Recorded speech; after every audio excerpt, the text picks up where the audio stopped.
नमस्कार दोस्तों, मैं हूं राघवेंद्र। स्वागत है आप सभी का इन खबर पर। दोस्तों, मध्य प्रदेश में विधानसभा का चुनाव नजदीक है। अब नजदीक क्या, एकदम सर पे ही चुनाव है और हर एक राजनीतिक दल अपने अपने तरीके से चुनाव प्रसार में जुट गए हैं। जिस तरीके से बीजेपी ने कई केंद्रीय मंत्री को चुनावी मैदान में उतार दिया है, यानी कि विधानसभा के चुनावी मैदान में उतार दिया है। अब इसी क्रम में इधर समाजवादी पार्टी यानी कि सपा मुखिया अखिलेश यादव जो है आज मध्य प्रदेश के रीवा में जनसभा किए। विशाल जनसभा हुआ, जमकर समाजवादी पार्टी के कार्यकर्ता और समाजवादी पार्टी के समर्थक अखिलेश यादव के इस जनसभा में मौजूद रहे।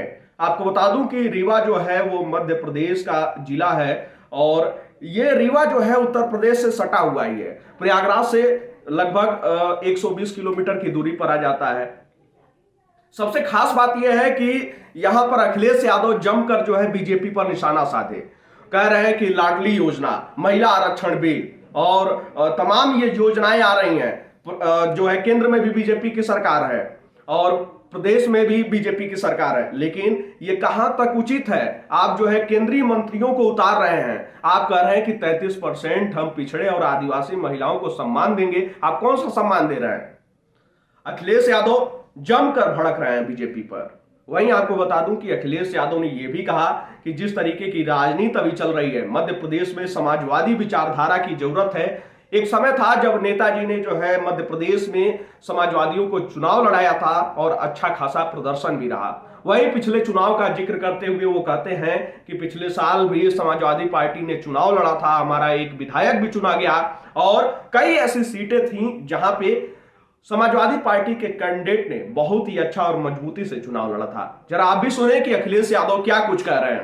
पार्टी को मजबूती मिले और ज्यादा से ज्यादा उम्मीदवार आपको जीते। देखिए, समाजवादी पार्टी मध्य प्रदेश में पिछले कई वर्षों से चुनाव लड़ रही है और एक समय था जो नेताजी ने यहाँ पर लड़ाया था, बड़ी संख्या में समाजवादी पार्टी के विधायक जीते थे। पिछली बार भी समाजवादी पार्टी जब चुनाव लड़ी, हमारी पार्टी का एक विधायक चुना गया और कई जगह बहुत अच्छे पार्टी के प्रत्याशी लड़े हैं। हमें उम्मीद है कि आज हम पूर्व विधायक लक्ष्मण तिवारी जी के कार्यक्रम में शामिल होने आया हूं। ये समाजवादी पार्टी से जुड़े हैं, चुनाव लड़ेंगे और मध्य प्रदेश में समाजवादियों ने काम किया और जरूरत है समाजवादी विचारधारा की। गरीब, महिलाएं, आदिवासी, अल्पसंख्यक और जितने भी हमारे पिछड़े और अगड़े मिलकर के हैं, बीजेपी को जवाब देना चाहिए कि केवल मध्य प्रदेश की सरकार नहीं थी उनकी, दिल्ली में भी सरकार रही है। दिल्ली के 10 साल और मध्य प्रदेश की लगातार इतने सालों की सरकार में भी परिवर्तन दिखाई नहीं दे रहा है। आज अगर हम एनसीआरबी का आंकड़ा देखें जो प्रदेश सरकार दिल्ली सरकार को देती है, महिलाओं के ऊपर अन्याय सबसे ज्यादा है, छोटी बेटियों के ऊपर सबसे ज्यादा अन्याय है। एक तरफ अगर लाडली योजना आप चला रहे हैं तो कहीं न कहीं आपको उनकी सुरक्षा की भावना कैसे पैदा हो उसके बारे में सोचना होगा।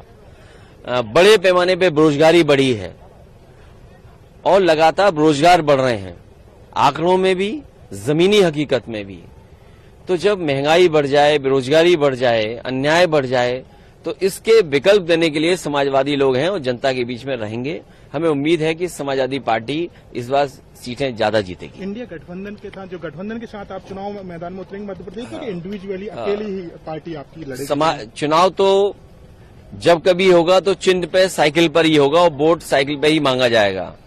जो इंडिया गठबंधन है, हम इस कार्यक्रमों के साथ साथ अपना एसेस भी कर रहे हैं कि आखिरकार हमारी पार्टी कहां मजबूती से लड़ेगी और मजबूती से लड़ने के लिए अपनी पार्टी के कार्यकर्ता, नेताओं, संगठन से भी बात करने आया हूं और उनकी राय लेकर के आने वाले समय में इंडिया गठबंधन में किस तरीके से आगे बढ़ें उस पर भी विचार करेंगे। सर, क्या कारण है भारतीय जनता पार्टी ने केंद्रीय मंत्रियों को चुनाव मैदान में उतार दिया? नरेंद्र सिंह तोमर हूं, उपेंद्र पटेल हूं, इन लोगों को तक चुनाव मैदान में उतारा है सर? ये सवाल बड़ा नहीं है। इससे भी बड़ा सवाल ये है कि लोकसभा में महिलाओं को अगर आप आरक्षण दे रहे हैं और आप ये कह रहे हैं कि 33% दलित और आदिवासी महिलाओं को हम सम्मान देंगे और उसके लिए नए लोकसभा में कार्यक्रम किया गया हो, बीजेपी की महिलाओं ने स्वागत किया हो, आपको ये सवाल पूछना चाहिए बीजेपी से कि जो अभी सूची जारी हुई है या आने वाले समय में जो सूची जारी होगी, क्या भारतीय जनता पार्टी अपने संगठन की जो महिलाएं काम कर रही हैं, क्या उन्हें 33% का स्थान देंगे?